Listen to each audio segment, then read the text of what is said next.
Right ఇక మేడ్చల్ జిల్లా జవహర్నగర్లో జరిగిన నేపాలీ ముఠా దోపిడీ కేసులో పురోగతి సాధించారు పోలీసులు.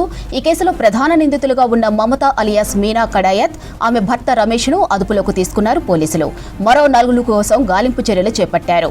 చోరీ జరిగిన రోజు యజమాని ద్విచక్ర వాహనాన్ని తీసుకుని పరారైన దుండగులు బైక్ను యాప్రాల్లోని పెట్రోల్ బంకు దగ్గర వదిలి వెళ్లినట్లు గుర్తించారు పోలీసులు. పట్టుబడ్డ నిందితులు ప్రస్తుతం ఉత్తరప్రదేశ్లో ఉన్నట్లు సమాచారం. రేపు వారిని హైదరాబాద్కు తీసుకురానున్నట్టు తెలుస్తోంది. ఈ కేసులో నిందితులుగా ఉన్న మిగిలిన వ్యక్తులు నేపాల్లో ఉన్నట్టు తెలుస్తోంది. ఈ కేసుతో సంబంధం ఉన్న ఏజెంట్ భీమును విచారిస్తున్నారు పోలీసులు. మేడ్చల్ జిల్లా జవహర్నగర్లో జరిగిన నేపాలీ ముఠా దోపిడీ కేసులో పురోగతి సాధించారు పోలీసులు.